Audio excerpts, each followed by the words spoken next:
चलिए आज के इस वीडियो के अंदर जो है मैं आप लोगों को बताने वाला हूं कि कैसे VMware ESXi के अंदर जो है कोल्ड माइग्रेशन किया जाता है किसी भी वर्चुअल मशीन का।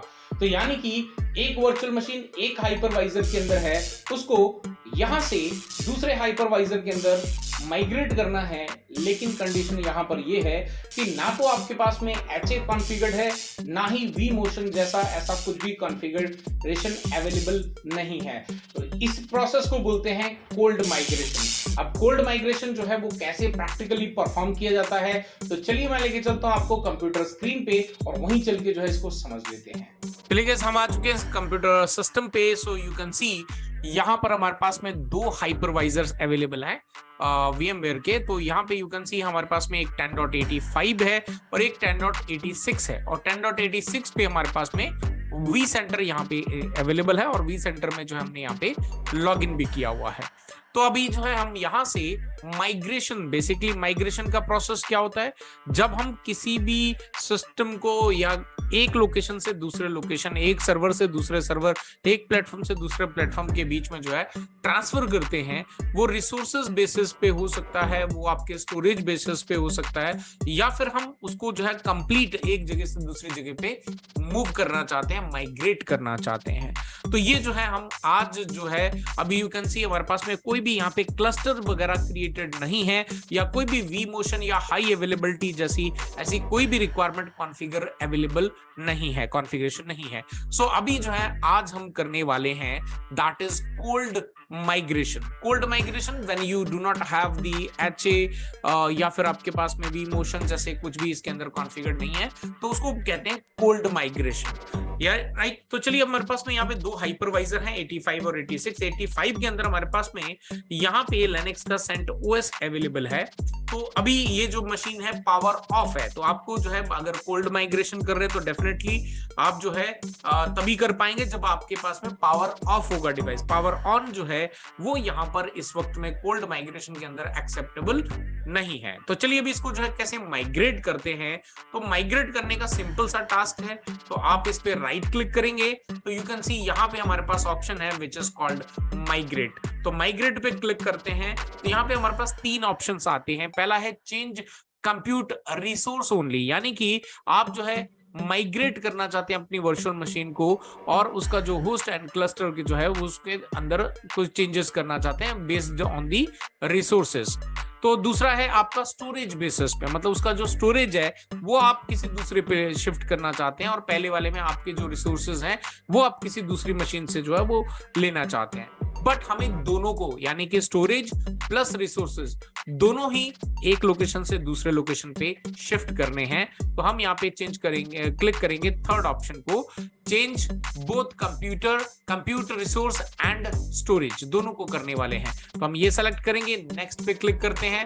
तो यहाँ पर हमारा जो डेटा सेंटर है ये हमारा vCenter हो गया और यहाँ पे हमारे पास में आ गया डेटा सेंटर। तो दो डेटा सेंटर के हमारे पास दो इसके अंदर जो है हाइपरवाइजर है अवेलेबल हैं, और एक है आपका 85 और एक आपका 86 पे इंस्टॉल्ड है। तो अभी 85 में ऑलरेडी ये मशीन 85 में यू कैन सी, और अब हम इसको 86 में करेंगे। तो मैं 86 सेलेक्ट करता हूं। जैसे मैंने यहाँ पे करा तो यू कैन सी नीचे एक आपकी कंपैटिबिलिटी की दिक्कत आ रही है। कंपैटिबिलिटी में बता रहा है कि CD/DVD ड्राइव, उसके अंदर हमने यहाँ पे जो डेटा स्टोरेज जो एक इमेज उसके अंदर हमने डाल के रखी है इसकी, जो कि ISO इमेज जिससे हमने इंस्टॉलेशन किया था, वो जो है यहाँ पे सेकेंड वे अवेलेबल नहीं है। तो हाँ ठीक है, उसमें कोई दिक्कत नहीं है। हमें नेक्स्ट पे क्लिक करते हैं हम, और नेक्स्ट पे क्लिक करने के बाद आपका जो है ये डेटा स्टोरेज की बात कर रहा है कि आपका जो डेटा स्टोरेज 1 वाले में शिफ्ट करना है या जो प्रीवियसली था उस पे करना था। हम जो नया है उसी पे शिफ्ट करना चाहते हैं, तो हम इसको जो है यहाँ से सेलेक्ट करेंगे, ओके करेंगे और हम डायरेक्टली यहाँ पे नेक्स्ट पे क्लिक करते हैं। तो ये हमारा वापस वही कंपैटिबिलिटी का वही सेम मैसेज आ रहा है। तो ये आपकी VM मशीन जो है सेलेक्ट दी नेटवर्क, तो नेटवर्क हमारे पास एक ही है दोनों के अंदर। तो अगर आपके पास में नेटवर्क डिफरेंट है तो आप उसको भी असाइन कर सकते हो, बट हमारे पास में दोनों के अंदर सेम डिफॉल्ट VM नेटवर्क करके अवेलेबल है नेटवर्क अडेप्टर, तो वही हमारा यहाँ पे काम करेगा। तो हम यहाँ पे भी नेक्स्ट पे क्लिक करते हैं एंड यू कैन सी यहाँ पे रेडी टू कंप्लीट, ये आपके पास में पूरी डिटेल आ गई। और हम यहाँ पे जैसे ही फिनिश पे क्लिक करते हैं तो हमारा माइग्रेशन प्रोसेस स्टार्ट हो गया। अब आप बोलोगे सर दिखेगा कहाँ पे, तो यू कैन सी नीचे साइड पे आपके पास में रिसेंट टास्क वगैरह आपको दिखते हैं। तो यू कैन सी यहाँ पे हमारा जो माइग्रेशन प्रोसेस है वो कंप्लीट अभी 40% तक पहुंच चुका है, और ये ऐसे ही कंप्लीट होता जाएगा जब तक 100% होता है, तब आप जो है आगे हम बढ़ सकेंगे और हमारी मशीन हमें देखने को मिलेगी कि किस तरह से आगे बढ़ चुकी है। अगर आप यहां तक देख चुके हैं तो अभी यहाँ पे इसको जो है यू कैन सी ये कंटिन्यू आगे बढ़ चुकी है और इसको कंप्लीट होने में टाइम लगेगा। तो जब तक ये कंप्लीट होता है मैं आपको बता दूं कि अगर आप भी जो है VMware का जो है हाइपरवाइजर और इन सब चीजों के साथ में सीखना चाहते हैं, पूरा कंप्लीट कोर्स VMware ESXi का सीखना चाहते हैं, तो यू कैन सी ये हमारे पास में पूरा कोर्स जो है अब तक अवेलेबल है। पहला आपका कोर्स का जो है welcome and introduction to syllabus आ जाता है। देन उसके बाद में हमारे पास में यहाँ पे हमारे पास में वर्चुअल जो अंडरस्टैंडिंग होती है वर्चुअलाइजेशन क्या है उसके बारे में यहाँ पे इंट्रोडक्शन है। वर्चुअलाइजेशन के जो सॉफ्टवेयर की रिक्वायरमेंट है आपको वो यहाँ पे अवेलेबल है। वर्चुअलाइजेशन की बेसिक टर्म्स क्या है, बेनिफिट्स क्या है, ये सब डिटेल आपको देखने को मिल जाती है। वर्चुअलाइजेशन एंड क्लाउड के बीच में क्या जो है डिफरेंस है। तो उसके बाद में हम यहाँ पे इंट्रोडक्शन टू VMware करते हैं और उसके बाद में लैब सेटअप के अंदर भी यू कैन सी यहाँ पे लैब का डिजाइन कैसा रहेगा। लैब के अंदर जो है अगर आपके पास में रिसोर्सेज अवेलेबल नहीं है, आपके सिस्टम के अंदर जो है हायर लाइक रैम वगैरह या कोई भी सीपीयूज वगैरह बहुत ज्यादा एक्सट्रीम जो चाहिए होते हैं इसके लिए वो नहीं है, तो यहाँ पर आपको बताया कि आप VMware का जो फ्री लैब है उसका इस्तेमाल करके कैसे जो है पूरा ये कोर्स कंप्लीट कर सकते हैं। VMware वर्कस्टेशन यहाँ पे जो कैसे इंस्टॉल होगा, कहाँ से आपको जो है VMware का ESXi जो डाउनलोड करना है उसका इंस्टॉलेशन कैसे करना है। देन उसका जो है CLI बेसिस पे जो कॉन्फ़िगरेशन है, फिर उसका डैशबोर्ड का ओवरव्यू कवर्ड है। देन उसके बाद में VMware का जो है सिंगल ESXi जो है उसके साथ में पूरा यहाँ पे हमने काम किया हो। यू कैन सी यहाँ पे पूरा स्नैपशॉट्स वगैरह कैसे लेने हैं, मॉडिफाई VM रिसोर्सेज वगैरह, इंस्टॉल VM टूल्स वगैरह है। उसके बाद में हमारा vCenter इंस्टॉलेशन एंड कॉन्फ़िगरेशन। तो vCenter का जो है कहां से आपको vCenter डाउनलोड करना है और उसके लिए सेकंड जो हमारा सर्वर होगा ESXi का वो कैसे इंस्टॉल होगा, उसमें क्या रिसोर्सेज, कितनी रैम और कितना आपका स्टोरेज होना चाहिए, वो सब चीजें यहाँ पे पूरा डिटेल में बताई गई हैं। देन उसके बाद में vCenter का इंस्टॉलेशन है, कितनी तरीके से आप उसको एक्सेस वगैरह कर सकते हैं वो सब यहाँ पे अवेलेबल है। देन vCenter मैनेजमेंट, तो vCenter management you can see यहाँ पे डेटा सेंटर कैसे क्रिएट करना है और उसके अंदर जो है कैसे कौन कौन से ऑप्शंस अवेलेबल हैं जिनका आप इस्तेमाल कर सकते हो।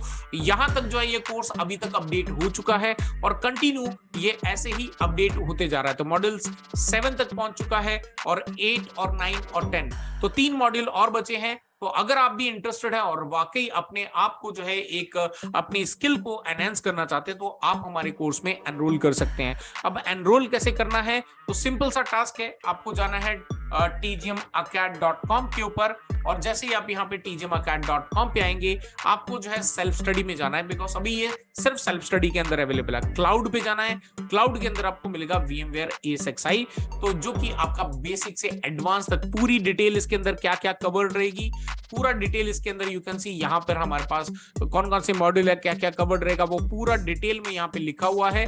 और उसके बाद जो है यहाँ पे आप कोर्स कंप्लीशन करने के बाद आपको ऐसा सर्टिफिकेट मिलेगा। यहाँ पर आप जो है मात्र 1499 के अंदर जो है एनरोल कर सकते हैं। तो एनरोल करना है तो यहाँ पे डायरेक्टली क्लिक करें और क्लिक करने के बाद यहाँ पर जो है अपना नाम वगैरह डाल के आप चेकआउट कर सकते हैं। सो आई होप गाइस कि आपको जो है ये कोर्स काफी अच्छी स्किल्स और आपके करियर को एक नेक्स्ट मुकाम तक लेके जाएगा। आई एम श्योर आपको जो है क्लाउड की जो कंप्यूट पावर है वो आपको पता ही होगा कि अब सबसे ज्यादा जो रिक्वायरमेंट है वो इन्हीं सब चीजों की IT इंडस्ट्री के अंदर आ रही है। तो चलिए वापस चल के देखते हैं हमारा जो सर्वर है, हमारा जो सिस्टम है। तो यू कैन सी हमारा यहाँ पे सिस्टम कंप्लीट हो चुका है, इसका माइग्रेशन प्रोसेस फ्रॉम 85 टू 86 आ चुका है। तो इसके बाद में अगर आप इसको पावर ऑन करके देखते हैं तो डेफिनेटली ये आपका पावर ऑन हो जाएगा और इसमें किसी भी तरह का कोई भी दिक्कत आपको आने वाली नहीं है। तो इस तरीके से जो है आप यहाँ से पूरा का पूरा जो है माइग्रेशन प्रोसेस, अभी हमने यहाँ पे कोल्ड का प्रोसेस किया है, राइट। कोल्ड का प्रोसेस करने के बाद जो है आप आगे बढ़ सकते हैं। तो चलिए यू कैन सी यहाँ पे हमारे पास जो है पूरा प्रोसेस कंप्लीट हो चुका है। अब अब इसके बाद जो है हम इसको वापस से वहीं पे ले जाना चाहते हैं तो हमारे पास एक और ऑप्शन अवेलेबल है। तो अगर आप यहाँ पे राइट क्लिक करके माइग्रेट पे क्लिक नहीं करना चाहते, so what you can do is directly आप यहाँ से इसको ड्रैग एंड ड्रॉप करके भी लेके जाएंगे तो आपको सेम ऑप्शन जो माइग्रेशन का आ जाएगा। यहाँ पे चेंज पे क्लिक करते हैं, वापस हम उसको लेके चलते हैं प्रीवियस वाले पे 85 पे लेके जाना है। नेक्स्ट पे क्लिक करते हैं, हमारा पहले वाले का आ गया डेटा स्टोर 1। नेक्स्ट पे क्लिक करते हैं, ये आपका सेम नेटवर्क अडेप्टर सेटिंग्स वगैरह आ गई और उसके बाद में हम यहाँ पे फिनिश पे क्लिक करते हैं। तो यू कैन सी पहले हमने 85 से 86 में माइग्रेट करा, कोल्ड माइग्रेट करा और अब दोबारा से हम जो है यहां से आपका 86 से 85 के अंदर कोल्ड माइग्रेशन जो प्रोसेस है वो हमारा यहाँ पे चल रहा है। सो गाइस आई होप कि आपको जो है यहाँ पे पूरा का पूरा जो प्रोसेस है वो समझ में आया होगा। एक बार ये कंप्लीट हो जाए और कंप्लीट होने के बाद जो है हम आगे बढ़ सकते हैं। तो यू कैन सी अभी यहाँ पे पूरा प्रोसेस जो है आपके सामने हो रहा है। जैसे कंप्लीट होता है फिर मैं आपसे मिलता हूं। So now you can see हमारा प्रोसेस जो है वो कंप्लीट हो चुका है। तो ये है आपका पूरा कोल्ड माइग्रेशन का प्रोसेस। अब आगे चल के जो है हम इसको जो है वीमोशंस वगैरह और आपका एचए वगैरह के साथ में जो है किस तरह से मशीन जब ऑन होती है उस वक्त में भी कैसे माइग्रेशन प्रोसेस वगैरह होता है वो आगे आने वाले सेशंस के अंदर अपन कवर अप करने वाले हैं।